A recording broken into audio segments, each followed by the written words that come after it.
Good morning, students. Myself, Dr. Avnish Sharma, Associate Professor in Chemistry, MLV Government College, Bhilwara. Friends, हम लोग photo chemistry पढ़ रहे थे और उसके जो लॉज ऑफ फोटो केमिस्ट्री हैं, क्वांटम एफिशिएंसी या क्वांटम यील्ड जो होता है, उसके बारे में हम जान चुके थे. क्वांटम एफिशिएंसी को निकालने के लिए जो इंस्ट्रूमेंट है उसको हमने देख लिया था. Factors affecting the quantum efficiency उसको भी हमने पढ़ लिया था. और इससे पहले हम लाइट एब्जॉर्प्शन के जो रूल होते हैं, लैम्बर्ट बियर लॉ, उनको भी स्टडी कर चुके थे. तो now we are in position to study the Jablonski diagram. तो अभी तक हमने ये पढ़ लिया है कि फोटोकेमिकल रिएक्शन होती क्या है. फोटोन से होती हैं, ये हम जान गए हैं. प्रकाश में होती हैं, जान गए हैं. स्पेसिफिक होती हैं, सेलेक्टिव होती हैं बहुत ज्यादा, ये भी मैं आपको बता चुका हूँ. जो क्वांटम यील्ड है उसके बारे में हम जान चुके हैं. तो अब जिब्लॉन्स्की डायग्राम. तो जब हमने जो नियम पढ़े थे फोटोकेमिकल केमिस्ट्री के, तो उसमें दो नियम थे, क्वालिटेटिव और एक क्वांटिटेटिव. तो जो क्वालिटेटिव नियम था वो तो था क्रॉसस और ड्रेपर के नियम, जिसमें कि वो कहता है कि जो एब्जॉर्प्शन एब्जॉर्प्शन एब्जॉर्ब्ड लाइट है वही सिर्फ फोटोकेमिकल रिएक्शन कराती है. ट्रांसमिटेड और जो रिफ्लेक्टेड लाइट है वो नहीं काम आती है. ठीक है. दूसरा जो था वो क्वांटिटेटिव नियम था. तो क्वांटिटेटिव नियम जो था वो एक और उसका नाम है प्रकाश रासायनिक तुल्यांक नियम, फोटो केमिकल इक्विवेलेंस. तो वो यही कहता है कि फोटॉन्स जितने एब्जॉर्ब होते हैं उतनी ही रिएक्शन होती है. दोनों में तुल्यता है. फोटोकेमिकल इक्विवेलेंस, रासायनिक प्रकाश रासायनिक तुल्यांक, तुल्यता है ना. तो वो नियम गलत साबित हो गया क्योंकि हमने एक टर्म जो इंट्रोड्यूस किया, फाई, जिसे हम कहते हैं क्वांटम यील्ड. तो वो कई बार बहुत ज्यादा होती है और कई बार बहुत कम होती है. तो वो ऐसा होता क्यों है?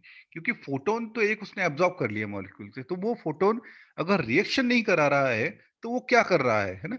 उस सब के बारे में, वो जितने भी प्रोसेस इन्वॉल्व हैं after absorption of that photon, जो फोटोन किसी भी रिएक्टेंट ने एब्जॉर्ब किया, उसके बाद उस रिएक्टेंट में क्या क्या पॉसिबिलिटीज हो सकती हैं, उन सब पॉसिबिलिटीज को, चाहे वो फोटोफिजिकल प्रकाश भौतिकी कोई परिवर्तन हो या प्रकाश रासायनिक परिवर्तन हो, उन सब परिवर्तनों को दर्शाने वाला एक सिंपल डायग्राम है. सिंपल और सिंगल एक डायग्राम है जो उसको दर्शाता है. उसे हम कहते हैं जिब्लॉन्स्की डायग्राम. बहुत ही इंटरेस्टिंग है, बहुत ही इंपॉर्टेंट है और बहुत ही इजी है. बहुत ही आसानी से समझ में आ जाता है. बहुत अच्छे से उन्होंने इसको समझाया है डायग्राम को, और बहुत इंपॉर्टेंट है. मैं कई बार ये वर्ड रिपीट कर चुका हूँ क्योंकि एग्जामिनेशन पॉइंट ऑफ व्यू से अगर इस चैप्टर को देखें तो इसका जो सार होता है वो जेबलर्स की डायग्राम में दिखाई दे जाता है ना.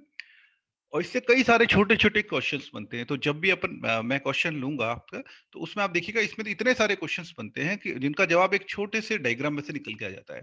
तो सबसे पहला डेफिनेशन, ये मैंने लास्ट टाइम भी आपको बताया था कि क्रियाकारक अणु द्वारा प्रकाश के फोटोन का अवशोषण करने के बाद होने वाली फोटोफिजिकल एंड फोटोकेमिकल जितनी भी प्रोसेसेस हैं उनको दर्शाने वाला जो आरेख है वो जिब्लॉन्स का एक आरेख कहलाता है ना. तो इस डायग्राम को हम पढ़ें. मैंने बता दिया किस बारे में, ये इस बारे में ही है कि कोई भी, जब सपोज रेडिएशन है, उसको कोई रिएक्टेंट एब्सॉर्ब करता है, तो क्या क्या पॉसिबिलिटीज उसके पास हैं. ठीक है. एक पॉसिबिलिटी जो हम जानते थे वो तो थी सिंपली कि ये जो है ये एक्साइटेड हो जाता है और ये प्रोडक्ट में चेंज हो जाता है ना. पर अगर ऐसा होता तो रासायनिक तुल्यांक नियम के अकॉर्डिंग जो फाई की वैल्यू है वो हमेशा 1 आती, पर ऐसा होता नहीं है. इसलिए ये जो एच न्यू है, ये इस रिएक्टेंट, सॉरी यहां नहीं लगाना है, इस रिएक्टेंट से जब इंसिडेंट होता है तो उसके बाद क्या क्या पॉसिबिलिटीज हैं, इन सारी पॉसिबिलिटी को ये जेबलॉन्स के आरेख दिखाता है. तो उससे पहले हमें कुछ टर्म्स जाननी पड़ेंगे. इस आरेख को हम पढ़े उससे पहले कुछ टर्म्स हमें जाननी होंगी जो कि शायद आप लोग अभी नहीं जानते हो. सबसे पहला है स्पिन मल्टीप्लिसिटी, चक्रण की बहुलकता. तो इसका बहुत ही सिंपल फॉर्मूला है, इसको पढ़ चुके होंगे शायद आप. ये 2s+1, जहां पर s है वो चक्रण या कुल चक्रण कह दीजिए इसे, कुल चक्रण. टोटल स्पिन है ये S, ठीक है। तो टोटल स्पिन कैसे निकाली जाती है वो अभी मैं आपको बताऊंगा। तो ये अगर हमें टोटल स्पिन पता है तो हम इस फॉर्मूले से स्पिन मल्टीप्लिसिटी को निकाल सकते हैं, है ना, ठीक है। तो इसमें तीन तरह की स्पिन मल्टीप्लिसिटी या तीन तरह की चीजें आती हैं। सबसे पहला जो है वो है, इसको हम डिनोट करते हैं S0 से। S0 ये क्या है? ये मॉलिक्यूल की ग्राउंड स्टेट है, ठीक है। हम जानते हैं कि मॉलिक्यूल में जो इलेक्ट्रॉन है, किसी मॉलिक्यूल में, किसी ऑर्बिटल में, वो इलेक्ट्रॉन हमेशा रहते हैं पेयरिंग में, इस तरह, ठीक है। ये पेयरिंग होता है जिसमें कि एक स्पिन होती है प्लस हाफ और दूसरी होती है माइनस हाफ, ठीक है। ये कौन सा नियम होता है अगर आपको याद हो तो? पाउलिस का एक्सक्लूजन प्रिंसिपल एक होता है जिसमें कि चारों क्वांटम नंबर्स कभी भी सेम नहीं हो सकती। जो लास्ट क्वांटम नंबर है, स्पिन क्वांटम नंबर, ये उन तीनों से रिलेटेड भी नहीं होती, ये बिल्कुल अलग होती है। आपने क्वांटम नंबर याद हो तो एन, एल और एम, ये तीनों क्वांटम नंबर आपस में रिलेटेड होती हैं, बट जो स्पिन क्वांटम नंबर है ये बिल्कुल अलग होती है, उन तीनों से रिलेटेड नहीं होती है। तो एक स्पिन होती है प्लस हाफ, दूसरी होती है माइनस हाफ, है ना, clockwise and anti clockwise direction. तो ये इसको कहते हैं युग्मन होना इलेक्ट्रॉन का। तो ये सिंगलेट ग्राउंड स्टेट है। तो अगर इसकी हम टोटल जो स्पिन है वो निकालें, जिसको एस से डिनोट करते हैं, ठीक है, ये निकाल रखा है। तो एक तो हो गया हमारे पास प्लस हाफ, इसमें दूसरा जोड़ दीजिए दैट इज माइनस हाफ।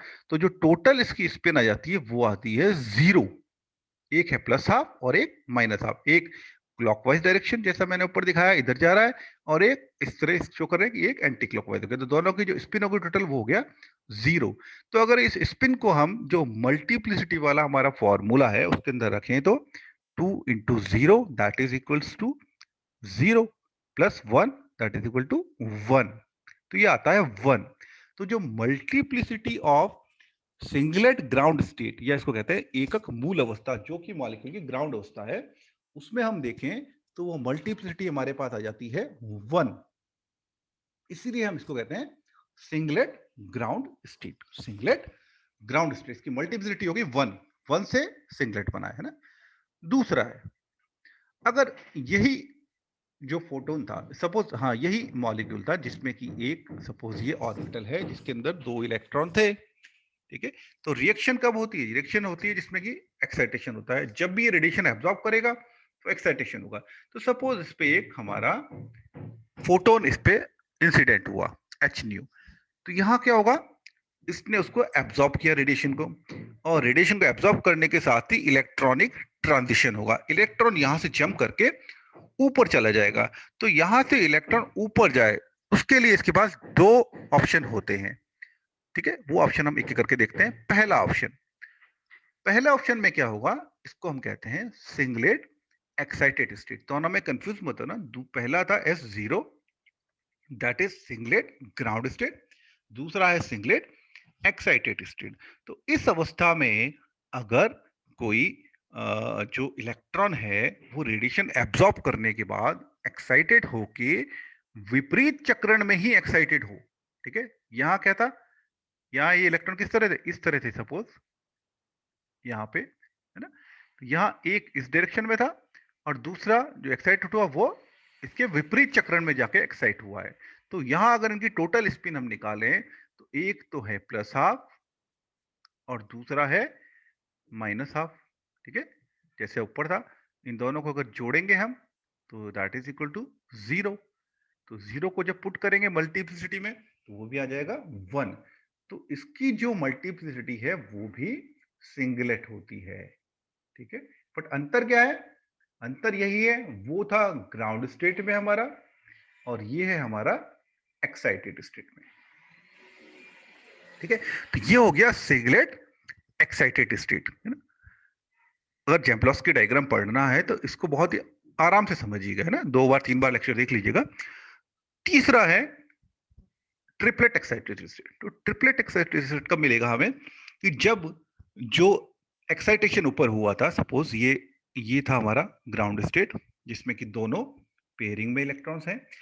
इसमें से एक्साइटेड होकर एक इलेक्ट्रॉन गया, लेकिन वो गया कैसे? चक्रण जो था उसका, जैसे ये चक्रण था इसी चक्रण में वो ऊपर चले गया, एक्साइट हो गया। या सपोज माइनस हाफ था तो माइनस हाफ में ही वो एक्साइटेड हो गया, है ना, प्लस हाफ में नहीं गया। यहां था इनवर्स, यहां पर क्या हुआ, विपरीत चक्रण में गया था, यहां पर क्या हुआ, समान चक्रण में जाता है। तो अगर इसकी मल्टीप्लिटी की हम बात करें तो एक है पहला प्लस हाफ, ठीक है, और दूसरा भी क्या है, प्लस हाफ। दोनों की मल्टीप्लिटी सेम है, चाहे इसको माइनस हाफ ले लीजिए तो भी वो बात है ना। इन दोनों को छोड़ के आ जाता है हमारे पास क्या, 2s+1, मल्टीप्लिसिटी निकालनी है, यहाँ आ गया 1, 2 वन जा 2 प्लस 1 इज इक्वल टू 3। तो यहाँ जो 3 आया है इसी से टर्म बनी है ट्रिपलेट, ठीक है। तो ट्रिपलेट तो हो गया 3 से मतलब, और ये एक्साइटेड स्टेट है क्योंकि ग्राउंड स्टेट तो है नहीं है, इलेक्ट्रॉन जंप करके ऊपर गया है, बस स्पिन उसने सेम रखा है, तो ये हो गया ट्रिपलेट एक्साइटेड स्टेट, ठीक है। तो तीन चीजें मेरे ख्याल से आपको क्लियर हो गई होंगी, इस singlet ground state, it's singlet excited state, और एक ट्रिपलेट एक्साइटेड स्टेट। एक और डायग्राम अपन बना लेते हैं, उससे बिल्कुल क्लियर हो जाएगा। एस्टिमेट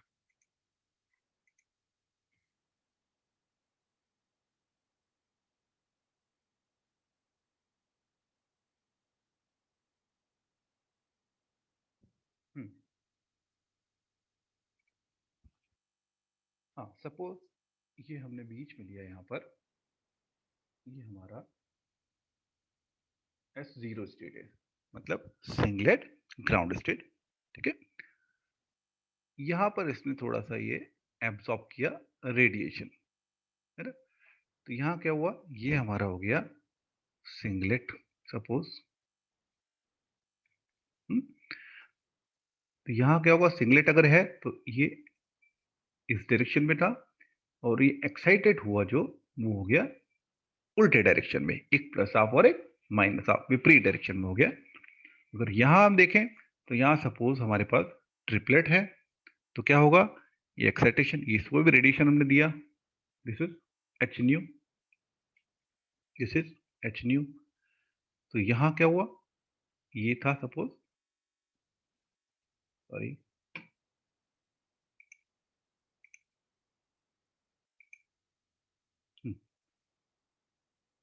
ये था सपोज हमारे पास एक प्लस हाफ में, ऊपर जाके भी ये प्लस हाफ ही रहेगा, ठीक है। दोनों का जो चक्रण है वो समान है, यहां पर पैरेलल है, और यहां पर क्या है, विपरीत है, अपोजिट है, ठीक है। ये समझ में आ गया होगा, है ना। तो ये तो हो गया ट्रिपलेट, ये हो गया सिंगलेट ग्राउंड स्टेट, और ये हो गया सिंगलेट एक्साइटेड स्टेट। तो जो सिंगलेट ग्राउंड स्टेट है उससे कई तरह के सिंगलेट एक्साइटेड स्टेट निकल सकती हैं, वो S1, S2, S3, S4 and so, ये सारे सिंगलेट एक्साइटेड स्टेट हम दिखाएंगे, ठीक है। उत्तेजित उत्तेजित एकक अवस्था, और साथ ही ट्रिपलेट भी निकलती हैं, वो T1, T2, T3, ठीक है। ये डायरेक्टली नहीं होती, ये कैसे निकलती है अपन जेब्रोस के डायग्राम से समझेंगे अभी। तो ये ट्रिपलेट कहलाती है, ये सिंगलेट एक्साइटेड स्टेट है, तो इस तरह इनको बताया जाता है। अब हम आते हैं जेब्रोस के डायग्राम में, है ना? ये है एक जेब्रोस की डायग्राम।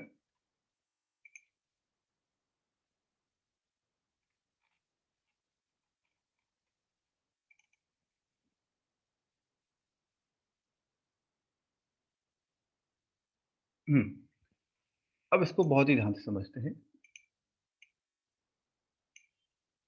हाँ, क्या हो रहा है इसमें, देखिए, सबसे पहले हमारे पास एक ये S0 है। ये S0 क्या है, ये सिंगलेट ग्राउंड स्टेट हो गया, है ना, सिंगलेट ग्राउंड स्टेट सपोज ये हो गया, मतलब एकक मूलक अवस्था होगी। जब रेडिएशन आएगी, सपोज रेडिएशन आया एच न्यू, तो जैसे ही रेडिएशन आएगा तो ये जो ग्राउंड स्टेट मॉलिक्यूल था ये एक्साइटेड हो जाएगा। एक्साइटेड होके क्या होगा, जो पेयर में इलेक्ट्रॉन थे, हमने अभी पहले देखा जैसे, उनमें से एक इलेक्ट्रॉन जंप करके इलेक्ट्रॉनिक ट्रांजिशन दिखाएगा, ऊपर चले जाएगा, ठीक है, एक इलेक्ट्रॉन जाएगा। लेकिन खास बात क्या है, वो जो इलेक्ट्रॉन ऊपर जाएगा एक तो यहीं रह जाएगा, है ना, दूसरा जो ऊपर जाएगा वो हमेशा जाएगा इनवर्स अपोजिट स्पिन में, ठीक है। अगर ये प्लस हाफ थी तो वो माइनस हाफ होगा, ये माइनस हाफ था तो ये प्लस हाफ होगा, है ना। तो ये अपोजिट डायरेक्शन में ऊपर जाएगा। इसीलिए ये सारी जो अवस्थाएं हैं, ये सारी अवस्थाएं कहलाती हैं, जैसा हमने पीछे में बता चुका हूं आपको, सिंगलेट एक्साइटेड स्टेट।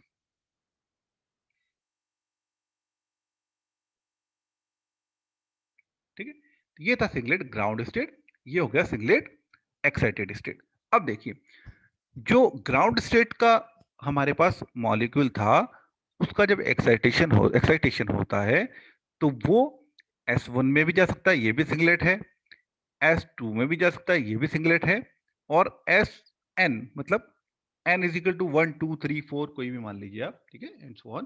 तो उनमें से किसी भी स्टेट पे जा सकता है। वो किस पे डिपेंड करेगा?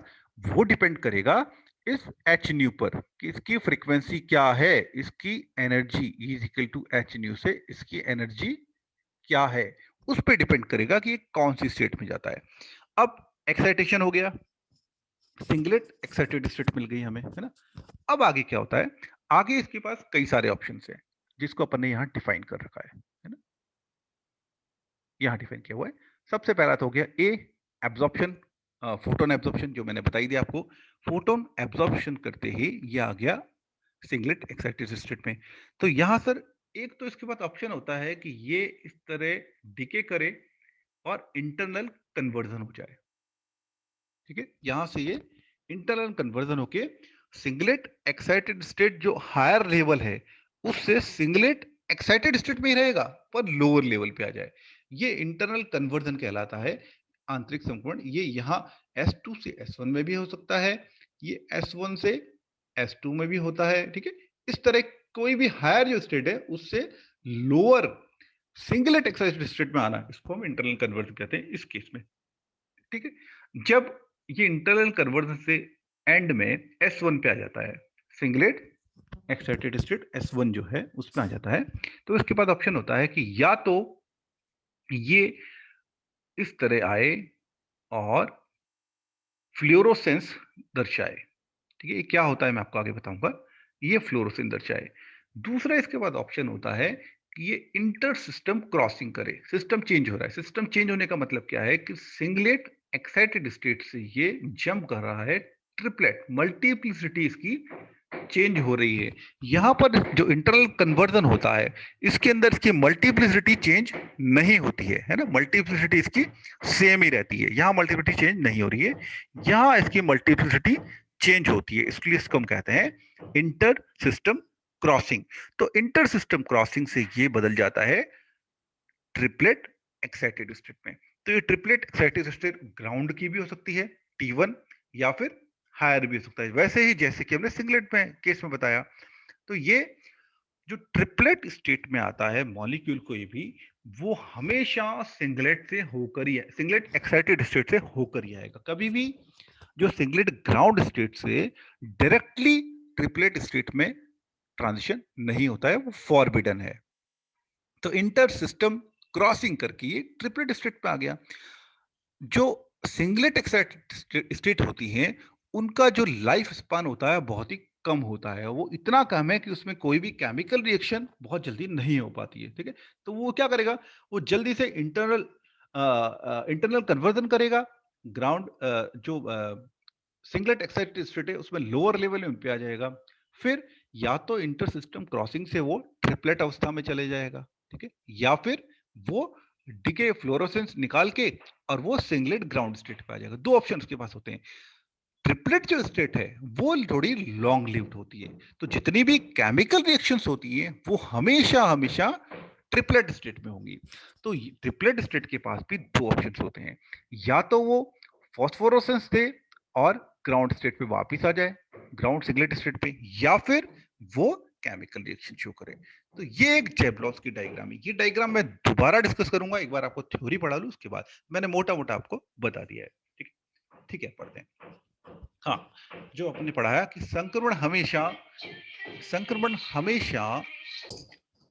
ओके, तो जो संक्रमण है वो हमेशा जो सिंगलेट ग्राउंड स्टेट है S0, इससे सिंगलेट एक्साइटेड स्टेट में होगा। कभी भी सिंगलेट से वो सीधे ट्रिपलेट में नहीं होता है। ये याद रखने की चीज है ना, जो हमने ऊपर देखा ही है। जो सिंगलेट एक्साइटेड स्टेट है उसकी एनर्जी हमेशा ट्रिपलेट एक्साइटेड स्टेट से ज्यादा होती है। और जितनी, और ये यूनिवर्स का रूल है, यहां नहीं कहीं भी अप्लाई कीजिए, कि जिसकी ऊर्जा ज्यादा है वो उतना ही अस्थायी है, जिसकी ऊर्जा जितनी कम है वो उतना ही स्थायी होता है। तो क्योंकि ट्रिपलेट की एनर्जी सिंगलेट एक्साइटेड स्टेट से कम होती है, इसलिए जो ट्रिपलेट स्टेट है वो ज्यादा स्टेबल होती है। ठीक है, तो अगर हम एनर्जी को देखें तो energy of singlet first state है ना, ये सिंगलेट टू, सिंगलेट, ये सिंगलेट थ्री, तो इसकी एनर्जी का जो क्रम है वो कुछ इस तरह होता है। ओके, तो इस पे जो जितने भी ट्रांजिशंस हैं उनको हम कई तरीके में बांटा है हमने। ठीक है, उनको हम एक एक करके पढ़ते हैं। सबसे पहला है विकिरण रहित संक्रमण। तो विकिरण रहित संक्रमण वो है जहां पर कि कोई भी रेडिएशन लॉस नहीं होता है, कोई भी रेडिएशन नहीं निकलेगा। तो ये इंटरनल कन्वर्जन कहलाता है, जो मैंने बताया था आपको, जिसमें कि जो सिंगलेट एक्साइटेड स्टेट है उससे वो सिंगलेट ग्राउंड स्टेट में आ जाता है, या फिर ट्रिपलेट स्टेट से सिंगलेट ग्राउंड स्टेट में आ जाता है। इसको हम कहते हैं इंटरनल कन्वर्जन। तो अणु, इसमें कोई भी विकिरण का उत्सर्जन नहीं होता है। इसमें 10⁻11 सेकंड से भी कम का समय लगता है। ठीक है, ये मैंने आपको बता दिया, जैसे S3 से S2 और S1 है ना, या T3 टू T1। हाँ सॉरी, मैंने शायद गलत बता दिया आपको, ये इंटरनल कन्वर्जन ये है ना, कि सिंगलेट से सिंगलेट में ही आ रहा है, this is internal conversion, sorry. और यहाँ भी जो ट्रिपलेट एक्साइटेड स्टेट है उससे ट्रिपलेट का जो लोअर लेवल है एक्साइटेड स्टेट का, उसमें जंप कर रहा है, वो इंटरनल कन्वर्जन है। ठीक है, दूसरा विकिरण युक्त उत्सर्जन। तो जैसा मैंने ऊपर आपको बताया कि जब सिंगलेट जो एक्साइटेड स्टेट है उससे वो सिंगलेट ग्राउंड स्टेट में आता है। ठीक है, तो ये जब आता है इसे कहते हैं हम फ्लोरोसेंस। ठीक है, तो फ्लोरोसेंस में हमेशा रेडिएशन उत्सर्जित होता है, विकिरण निकलता है, इसीलिए कहते हैं इसको विकिरण युक्त उत्सर्जन वाला। ठीक है, तो ये पहला है फ्लोरोसेंस, जिसे हम प्रतिदीप्ति भी कहते हैं। ठीक है, इसमें जो मल्टीप्लिसिटी है उसमें कोई चेंज नहीं होता है, यहां भी सिंगलेट था, यहां भी सिंगलेट है, बट ये एक्साइटेड था, ये ग्राउंड स्टेट है। तो सिंगलेट एक्साइटेड स्टेट या एकक उत्तेजित अवस्था से जो ग्राउंड स्टेट है, मूल अवस्था है सिंगलेट वाली, उसमें आ जाता है, तो इसको हम कहते हैं फ्लोरोसेंस। ये बहुत ही कम टाइम 10⁻⁻8 सेकेंड्स में ही हो जाता है। ठीक है, और बहुत जल्दी हो जाता है, लाइफ बहुत कम होती है, क्योंकि सिंगलेट जो एक्साइटेड स्टेट है बहुत ही अस्थायी होते हैं। तो 10⁻8 सेकेंड के अंदर ये फ्लोरोसेंस दे देता है। तो जैसे ही हम जो सोर्स दे रहे हैं एच न्यू सपोज, ठीक है, उससे क्या हुआ, फिगर पे आ जाते हैं हम यहाँ पे। जैसे ही हमने यहाँ पर एच सोर्स दिया, इसने एच एब्सॉर्ब किया, ये ऊपर सिंगलेट में आया, और ये वापस चाहे सिंगलेट टू में ये इंटरनल कन्वर्जन द्वारा यहाँ आ जाएगा, तो इस ग्राउंड से सीधा जब ये सिंगलेट ग्राउंड पे आएगा, इस S1 एक्साइटेड स्टेट से जब ये सिंगलेट ग्राउंड स्टेट पे आता है तो ये रेडिएशन देता है, और ये बहुत जल्दी हो जाता है 10⁻⁻8 सेकेंड में। जैसे ही हम इस सोर्स को बंद कर दें, सपोज यहां से सोर्स रेडिएशन देना बंद कर दे, वैसे ही क्या होगा, ये फ्लोरोसेंस का भी होना रुक जाता है ना। तो फ्लोरोसेंस ऐसे बिहेव करता है कि सोर्स रोका, फ्लोरोसेंस रुक जाता है। नाउ दूसरा है, वो है स्फुट दीप्ति या फॉस्फोरोसेंस। तो फॉस्फोरोसेंस की क्वालिटी फ्लोरोसेंस से अलग होती है। क्यों अलग होती है? क्योंकि इनका जो लाइफ स्पान है वो 10⁻³ का होता है, और इसके संक्रमण में क्या होता है, ट्रिपलेट जो एक्साइटेड स्टेट है उससे ग्राउंड जो सिंगलेट स्टेट है उस पर ट्रांजिशन होता है। तो क्योंकि मल्टीप्लिसिटी यहाँ पर चेंज हो रही है, जीवन काल बहुत ज्यादा है कंपैरेटिवली फॉस्फोरसेंस जो हमने बताया था उसमें, तो इसीलिए जब सोर्स हटा लेते हैं उसके बाद भी ये कुछ देर तक उत्सर्जित होता रहता है। ठीक है, तो यहाँ पर जो ट्रिपलेट स्टेट है वो थोड़ा स्टेबल होता है। मैं ऊपर बता चुका हूं आपको, जो सिंगलेट एक्साइटेड स्टेट है उससे जो एनर्जी है, उसकी एनर्जी है वो ट्रिपलेट से ज्यादा होती है, एनर्जी ज्यादा है। इसीलिए स्टेबिलिटी की अगर बात करें तो जो सिंगलेट ग्राउंड स्टेट है उससे ट्रिपलेट की ज्यादा, सिंगलेट एक्साइटेड स्टेट से ट्रिपलेट की ज्यादा होती है। तो एनर्जी सिंगलेट एक्साइटेड स्टेट की ज्यादा है, स्टेबिलिटी ट्रिपलेट स्टेट की ज्यादा है। ठीक है, ओके। तो जो रासायनिक अभिक्रिया है मैंने ऊपर ही बताया था वो हमेशा ट्रिपलेट स्टेट में ही होती है, क्योंकि यह अवस्था सिंगलेट से ज्यादा स्थायी होती है और कम ऊर्जा की होती है। एक बार अपन डायग्राम और डिस्कस कर लेते हैं।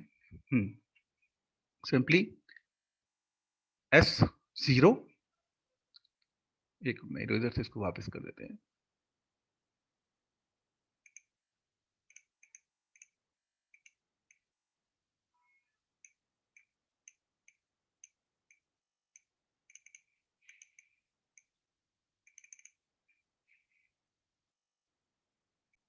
Okay, so now we have fresh diagram. हाँ, तो क्या हो रहा है, ये रेडिएशन मैंने डाला है यहाँ पर, just a minute।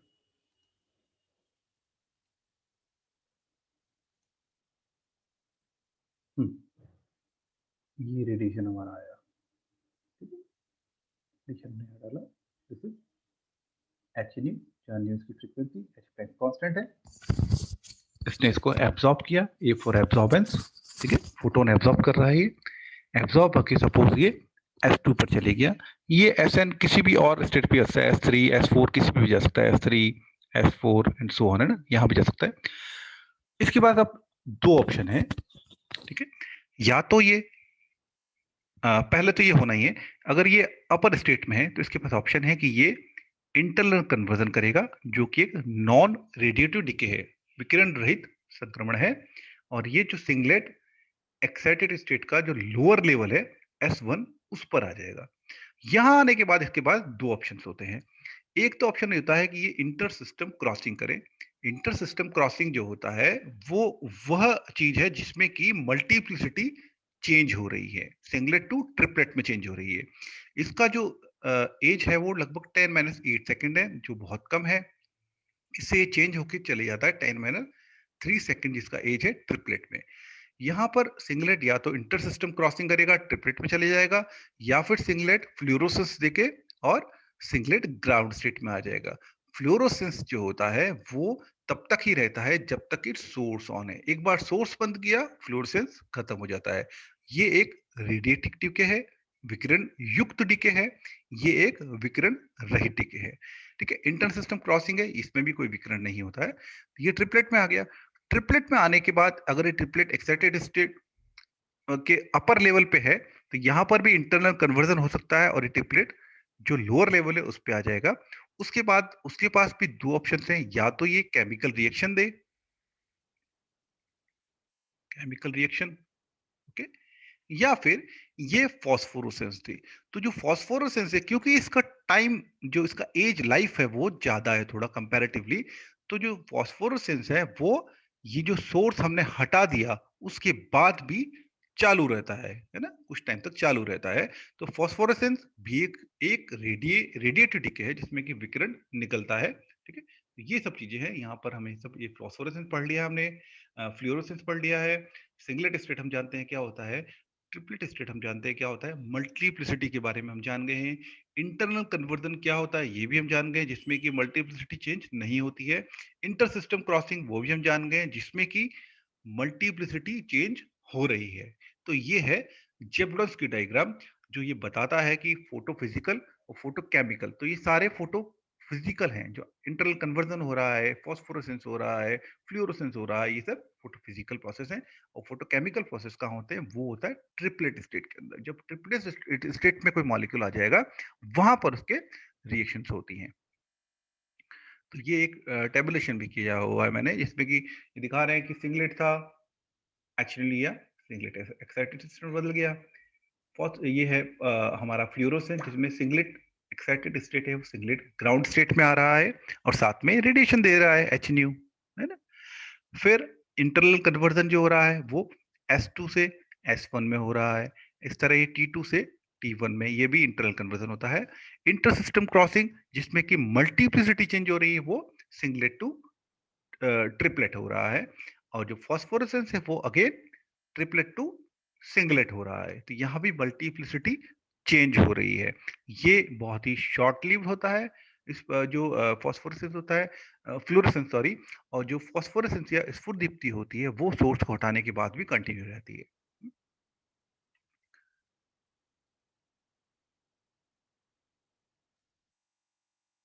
हम्म,